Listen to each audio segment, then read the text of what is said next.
Yo, salut tout le monde, c'est Gata Volgar, j'espère que vous allez bien, moi pour ma part je vais plutôt bien, j'espère que vous avez passé une bonne journée, j'espère aussi que vous passez un très bon week-end. Aujourd'hui on se retrouve pour une nouvelle vidéo, donc on se retrouve non pas pour un débrief mais une vidéo bilan de la saison 2019-2020 du Paris Saint-Germain et de Manchester United. Voilà, donc je vais donner un petit peu mon point de vue sur ce qui s'est passé durant cette saison, voilà, côté parisien comme du côté mancunien, et par la suite je vais donner 3 tops, 3 flops et 3 surprises durant cette saison. Voilà, donc je vais dire 3 tops, voilà, 3 joueurs qui ont été très très bons durant cette saison, 3 flops, 3 joueurs qui ont été décevants, et par la suite 3 surprises, des joueurs qu'on s'attendait pas durant cette saison et qui ont fait au final une bonne performance. Voilà, donc on va commencer ce bilan de la saison avec le Paris Saint-Germain. Voilà, donc j'ai envie de commencer avec le PSG. Donc mon point de vue sur cette saison, franchement, voilà, la saison elle est réussie. J'ai pas grand chose à dire. La saison elle est réussie. Voilà, donc on a remporté 4 trophées. Voilà, donc on a fait un quadruplé. Voilà, sur le plan national. Voilà, championnat, Coupe de la Ligue, Coupe de France, Trophée des Champions. Voilà, donc voilà, c'est une saison quasiment parfaite. Voilà, c'est le seul petit bémol, c'est la Ligue des Champions. Malheureusement, on était à ça de gagner contre le Bayern, mais malheureusement, on ne l'a pas gagné. Voilà, donc ça c'est le seul petit bémol que je peux dire du côté du PSG. Mais sinon, la saison, elle est parfaite. Voilà, donc on remporte dès le début de saison on remporte le Trophée des Champions dès le début de saison. Voilà, une victoire face à Rennes de 2-1. Voilà, donc déjà ça commence fort avec ce trophée. Ensuite, le championnat, bon, il y a eu la crise sanitaire, voilà qui a frappé un peu le monde du football. Et ensuite, voilà, on a décidé de pas reprendre le championnat. Voilà, donc du coup la Ligue 1 a été arrêtée à la 28e journée. Voilà, donc du coup le PSG a été sacré champion de France pour la 9e fois de son histoire. Et le bilan de la saison, c'est 22 victoires, 2 nuls et 3 défaites. Voilà, donc un bilan assez correct. Voilà, même un bilan très très positif de la part des hommes de Tourelle. Voilà, donc on remporte du coup ce championnat. Et pour finir sur le plan national, voilà, donc on remporte cette Coupe de France contre Saint-Etienne sur le score de 1-0. Ensuite, on remporte la Coupe de la Ligue contre Lyon.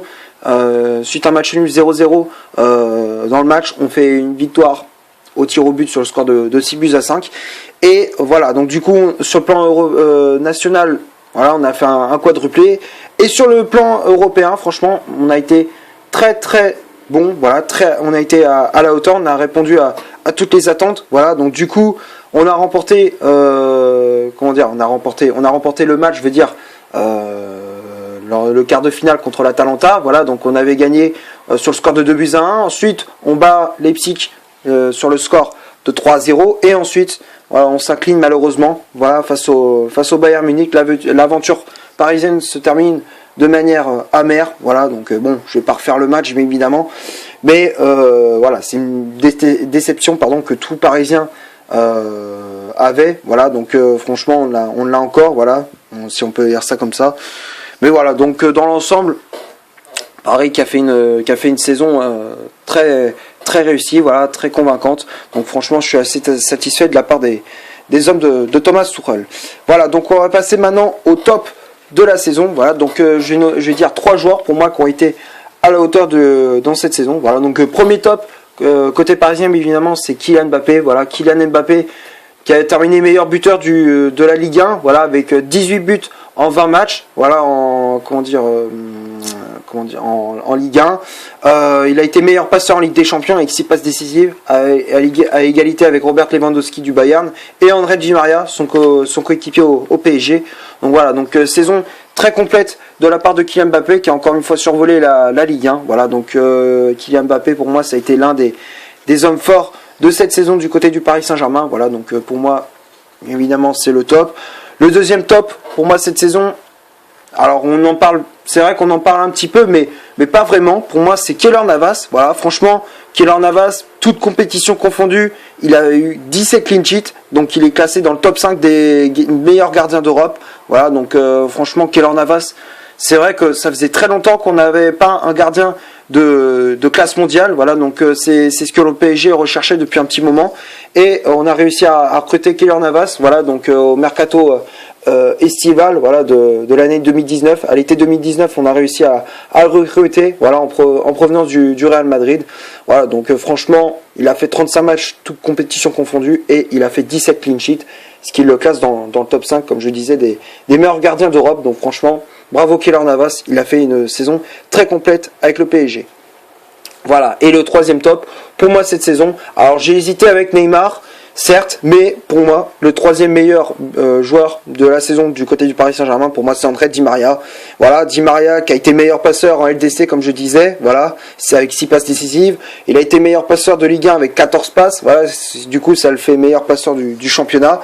Voilà, encore une fois, il a été très efficace cette saison, même si en Ligue des Champions, voilà, on peut le reprocher un petit peu, voilà, sur le fait qu'il n'a pas été comment dire, il a pas été à la hauteur dans cette finale face au Bayern, mais sinon il a été assez important, voilà, cette saison pour le Paris Saint-Germain.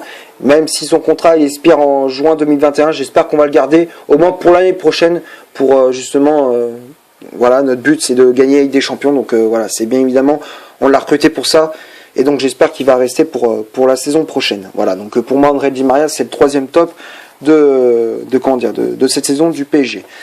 Ensuite, donc du coup les surprises, voilà, donc je vais passer aux surprises de la saison. Voilà, donc la première surprise, c'est un jeune du Paris Saint-Germain, c'est Adil Aouchiche. Voilà, technique, rapide, bon passeur.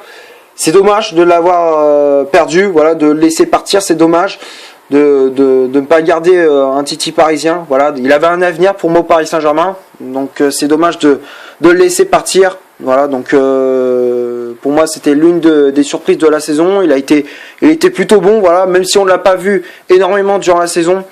Ça a été pour moi une surprise, voilà, donc franchement il a été très technique, il est, comme je disais, technique, rapide.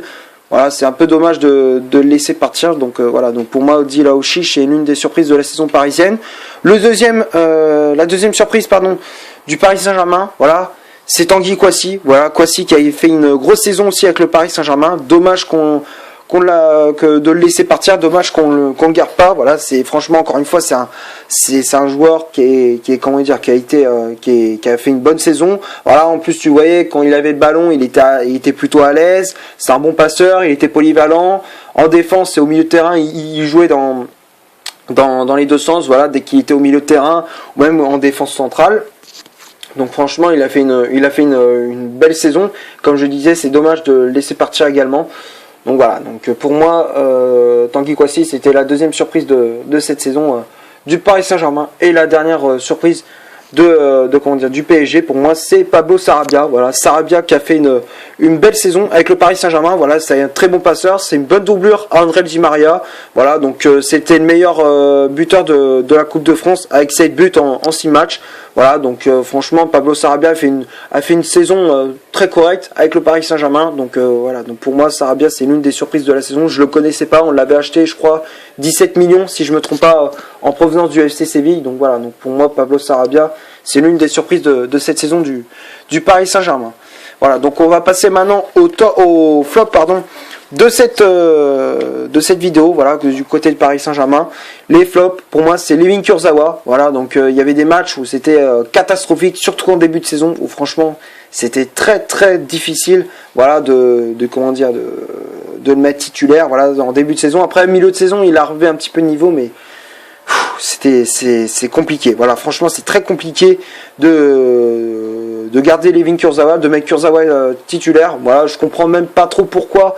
On l'a prolongé, voilà, je crois il a prolongé son contrat jusqu'en 2023 ou 2024, je me souviens plus trop, mais voilà, on l'a prolongé. En tout cas, moi je comprends pas trop la décision de Leonardo de l'avoir prolongé.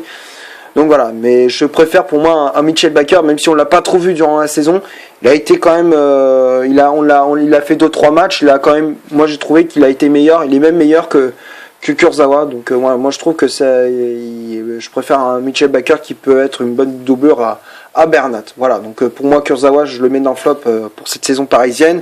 Le deuxième flop pour moi, c'est Julian Draxler. Pardon, Julian Draxler qui est pour moi trop irrégulier. pas assez décisive, manque de rythme. À chaque fois, dès que tu voyais dès qu'il essaye de rentrer en jeu, où est-ce qu'il mettait titulaire, Thomas Tuchel, tu voyais que voilà, il y a un truc qui va pas. Franchement, ça va pas. Il essaye d'accélérer. Alors pourtant, Draxler, c'est pas un mauvais joueur, mais cette saison, pour moi, il est encore une fois trop irrégulier. Il faisait des bons matchs et le lendemain, il est fantomatique. Voilà, donc encore une fois, Julian Draxler n'a pas répondu aux attentes des supporters parisiens. Donc voilà, donc pour moi, Draxler, je mets dans le flop. Et le dernier flop, voilà, de cette saison. Alors il y en a, ils disent. Ouais, c'est un peu sévère et tout, mais pour moi, c'est Sergio Rico. Rico, pour moi, qui est pas un bon numéro 2, si on peut dire ça comme ça. Alors, il y a des matchs où, c'est vrai, il répondait présent. Mais il y avait des matchs, franchement, c'était trop irrégulier. Il y avait des matchs où, franchement, il faisait quelques boulettes aussi. Voilà, moi, personnellement, je préfère un Alphonse Areola. Voilà, en tant que numéro 2, je préfère Areola que Rico. Voilà, c'est dommage de prêter Areola au Real Madrid. Cette saison-là, je pensais qu'il allait garder. Je pensais qu'il allait recruter Navas pour justement apporter de la concurrence à Areola. Mais finalement, Leonardo a préféré le prêter au Real. Et du coup, et d'avoir un prêt de Sergio Rico. Voilà, donc pour moi, Rico, pour moi, ça n'a pas été un bon un bon numéro 2. Donc voilà, donc ça a été un prêt. Après, apparemment, d'après ce que j'ai entendu, il y avait des rumeurs, voire même peut-être c'est officiel, que Rico était acheté, voilà, en provenance du FC Séville, il était prêté par le FC Séville. Donc voilà, donc pour moi, voilà, peut-être c'est sa première saison, il fallait un temps d'adaptation, c'est une année d'adaptation peut-être au PSG. Voilà, on verra si la saison prochaine il va me faire changer d'avis. Mais voilà, pour l'instant, Rico m'a pas vraiment convaincu pour cette saison du Paris Saint-Germain. Voilà, donc c'est tout ce que j'avais à dire pour ce PSG, pour la saison du Paris Saint-Germain. Et donc du coup, on va passer à la saison de Manchester United. Voilà, donc le bilan de la saison 2019-2020 de Man United. Voilà, donc bilan, est-ce que je peux dire que la saison elle est réussie? Bon, c'est assez correct, même si bon voilà, c'est assez moyen. Je suis en gros, si sur une échelle de 1 à 10, je suis entre du 5 et du 7. Voilà, je suis au niveau, c'est du 6 sur 10 plutôt. Voilà, c'est une saison, bon, en championnat, l'objectif c'était de se qualifier pour la Ligue des Champions. L'objectif a été atteint, voilà, donc on a terminé 3e, voilà, qualifié pour la prochaine Ligue des Champions. Donc en championnat, voilà, on a quand même repris. Après, il y a eu le restart de la première ligue, voilà, après la crise sanitaire, il y a eu le restart, voilà, avec un bilan en tout sur les 38 journées, un bilan de 18 victoires, 12 matchs nuls et 8 défaites. Voilà, donc c'est le bilan de Man United en championnat. Bon, alors c'est vrai qu'on est qualifié pour la Ligue des Champions, mais après sur le plan national, on peut mieux faire quand même. Franchement, on peut vraiment mieux faire. On peut faire meilleur. Voilà, on peut faire mieux. Voilà, si on peut dire ça comme ça, on est capable de mieux. Et je pense qu'on aurait fait une meilleure performance. Voilà, sur le plan national. Voilà, notamment en FA Cup. Voilà, contre Chelsea, où franchement, c'était vraiment une prestation. Minable, voilà, on peut dire ça comme ça, prestation minable de la part des Red Devils, une défaite 3-1 face à Chelsea. Voilà, en Carabao Cup également, contre Manchester City, on perd 3-1 à la maison et on fait qu'une victoire 1-0, ça ne suffit pas pour se qualifier en finale de Coupe de la Ligue, voilà, donc de League Cup. Donc du coup, sur le plan national, c'est vrai qu'on fait des demi-finales, mais malheureusement on n'arrive pas à se qualifier pour la finale. Et la Ligue Europa, malheureusement, on perd en demi-finale contre Séville sur une défaite de buts à 1.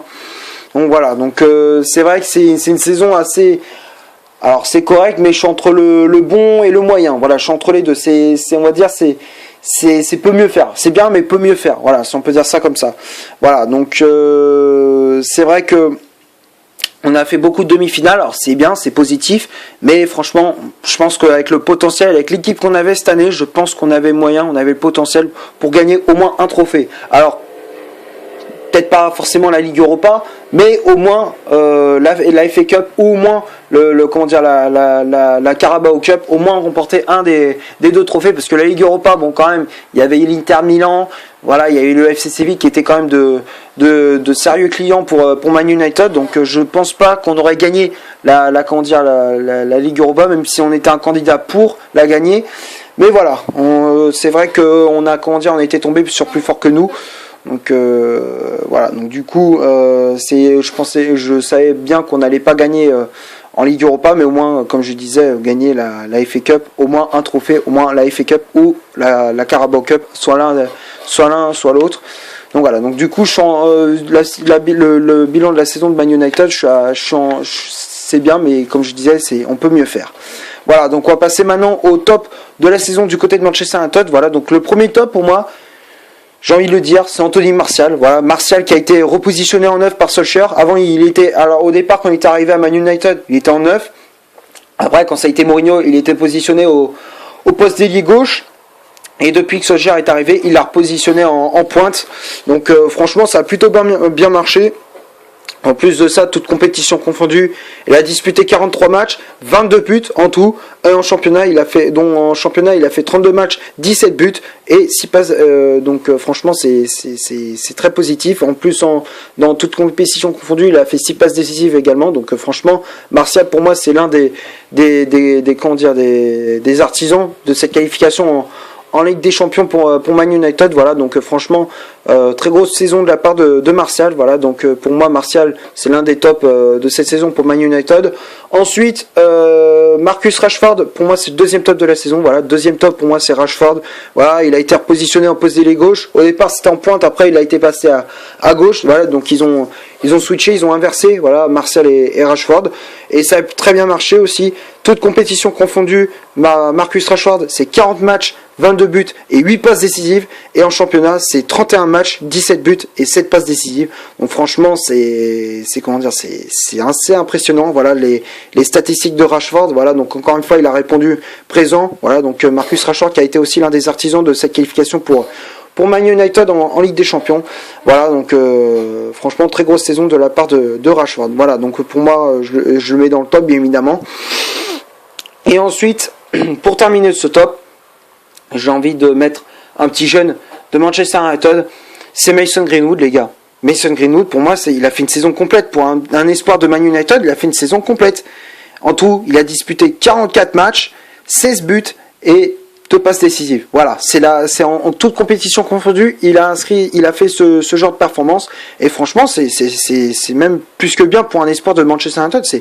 Franchement, c'est impressionnant parce que bon, Mason Greenwood, c'est vrai que j'avais critiqué en disant bon, c'est bien, mais je pense qu'il faut, pour pallier le départ de Lukaku, des joueurs comme ça, voilà, c'est assez risqué, mais bon, voilà. Après, il y a eu l'arrivée de Fernandes en milieu de saison qui a boosté aussi les trois attaquants de Man United, Greenwood, Martial et Rashford.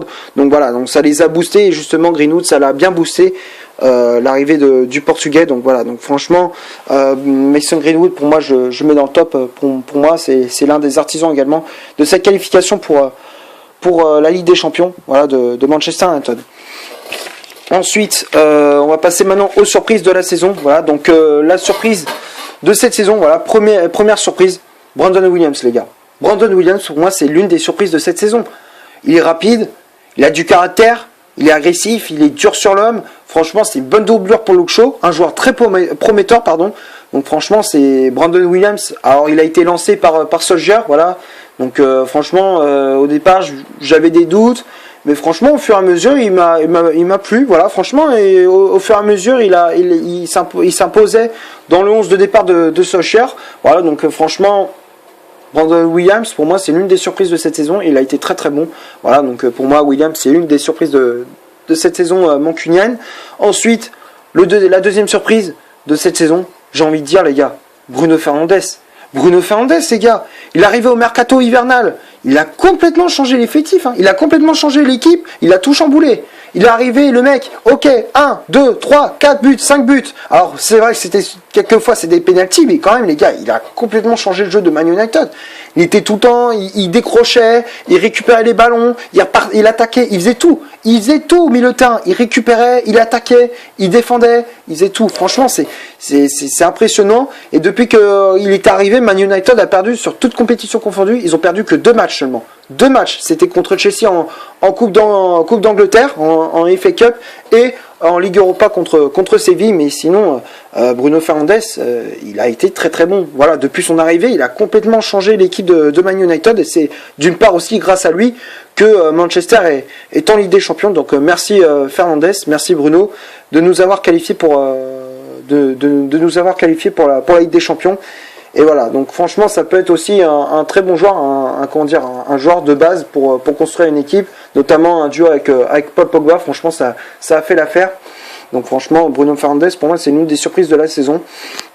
Et ensuite, la dernière surprise de la saison 2019-2020 pour moi, c'est Aaron Wan-Bissaka aussi. Il faut le dire aussi les gars, franchement Aaron Wan-Bissaka il m'a plu, franchement il a été très très bon.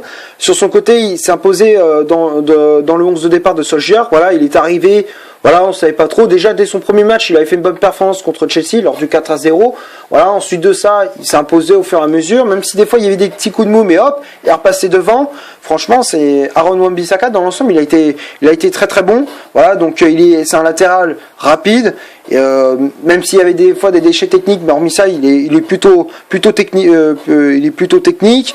Voilà, donc il fait de très bons centres. Voilà, donc franchement, il est assez bon dans les centres. Voilà, donc franchement, il a été très très bon.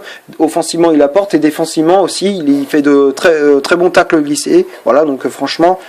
Wan-Bissaka, pour moi, c'est l'une des surprises de la saison. Franchement, il a été très très bon. Tu voyais, il mettait on voyait sur le côté droit les adversaires, comme par exemple dans les gros matchs, Sterling, Mahrez, ou encore à Liverpool, voilà, ou même Chelsea. Tu voyais, ils avaient vraiment du mal à passer du côté d'Aaron Wan-Bissaka. Donc franchement, il a fait une très grosse saison avec Manchester United. Voilà, donc pour moi, Wan-Bissaka, c'est l'une des surprises pour moi de cette saison des Red Devils. Voilà, donc on va passer maintenant au flop. Et là, j'avais hésité parce que franchement, il y avait pas mal de joueurs pour moi, ils étaient dans le flop durant cette saison. Mais voilà, j'en ai sélectionné 3 et pour moi, c'est justifié. Le premier, c'est Jesse Lingard. Alors, avec l'arrivée de Solskjaer, je me suis dit cool, on va revoir un Lingard décisif, voilà, un Jesse Lingard, voilà, percutant, efficace devant le but, très adroit. Au final, rien, voilà, très décevant. Il a même pas été à la hauteur, il n'est pas à la hauteur pour moi. À l'heure actuelle, il n'est pas à la hauteur, même s'il a inscrit 2 buts contre Leicester et contre la Sklings en Ligue Europa. Voilà, franchement, c'est très décevant. Voilà, une statistique, voilà, toute compétition confondue, il a inscrit seulement 4 buts en 36 matchs et il a fait seulement une passe décisive. 4 buts, une passe décisive. Voilà, en 36 matchs quand même. Franchement, c'est énorme. Hein. Franchement, ça, j'ai l'impression, moi, ça me choque. Hein. Franchement, ça me choque énormément. Voilà, donc Jesse Lingard qui a été très très décevant. Voilà, donc je m'attendais à mieux de la part du meneur de jeu des Red Devils. Voilà, donc pour moi, Lingard, je mets dans le flop, bien évidemment. Ensuite, le deuxième flop de cette saison, c'est Andreas Pereira. Voilà, c'est vrai que la saison passée, je l'avais mis dans les surprises de Manchester United, si je me trompe pas. Voilà, il avait fait quand même de bonnes performances. Mais là, cette saison, je m'attendais à mieux. Voilà, franchement, je m'attends beaucoup mieux de la part d'Andreas Pereira, très décevant également. Il était attendu pour devenir un futur crack. Franchement, je m'attendais à un futur crack. Et au final, il n'est pas à la hauteur. Petite stat au passage. 36 matchs, 2 buts, 3 passes décisives. Voilà, il a fait le même nombre de matchs que Jesse Lingard. Il a inscrit que 2 buts et il a fait 3 passes décisives. Voilà, c'est très peu. C'est très peu pour un ailier droit. Franchement, Andreas Pereira, voilà, j'étais très déçu de sa prestation. Donc c'est pour ça, j'espère qu'au prochain mercato, voilà, peut-être pourquoi pas s'en débarrasser. Alors peut-être il va avoir un sursaut d'orgueil, il va se remettre à marquer et tout. Voilà. Mais bon, voilà, j'ai très peu d'espoir. Franchement, j'ai peur pour la suite que ça soit vraiment un véritable flop et que qu'on n'arrive vraiment pas à s'en débarrasser. Et après le dernier flop de cette saison. Voilà, alors j'ai hésité. Voilà, c'était surtout en défense. Voilà que franchement, je suis obligé de le mettre. C'est Phil Jones, les gars. Phil Jones, pour moi, il a plus sa place à Manchester United. Il a fait 7 matchs, les gars. Il a fait que des prestations catastrophiques. Alors la saison passée, il a fait une bonne doublure. Je veux dire, il faisait une bonne paire avec Victor Lindelof. Lorsque Manchester faisait des séries de victoires, franchement, ça marchait plutôt bien. Mais depuis que Maguire est arrivé, il est tombé vachement bas. Hein. Là, catastrophique. Et franchement, c'est vite à s'en débarrasser. Il faut qu'on s'en débarrasse vite. Alors on avait fait une belle bêtise, c'était de le prolonger. Là, j'ai l'impression qu'on en paye les frais, quoi. Franchement, il est plus à la hauteur. Voilà, il est dans le placard de Man United. Il est placé au placard. Voilà, donc franchement, c'est une prestation. Franchement, ces prestations de cette saison étaient catastrophiques. Voilà, franchement, Voilà, franchement, j'ai quasiment rien à dire. Il est bon à faire des grimaces, c'est vrai. Tu voyais, il est comme ça, là, des grimaces là, pendant plusieurs matchs, mais sinon, voilà, hormis ça, franchement, Phil Jones, rien. Franchement, c'est rien. C'est même pire que comment dire, Chris Smalling. Alors Chris Smalling, ça va, mais on a fait une connerie de le prêter. Et là, on a gardé Phil Jones et je crois qu'on en paye les frais. Voilà, donc c'est tout ce que j'avais à dire pour la saison de Man United. Et c'est déjà la fin de cette vidéo pour ce bilan de la saison entre Manchester United et le Paris Saint-Germain. J'espère tout de même que la vidéo vous aura plu. Si c'est le cas, vous laissez un énorme like. Tu cliques ici pour t'abonner pour rien rater de mes vidéos. Tu cliques ici pour une autre si tu souhaites, pardon. Et moi je te dis à la prochaine pour une prochaine vidéo. Ciao!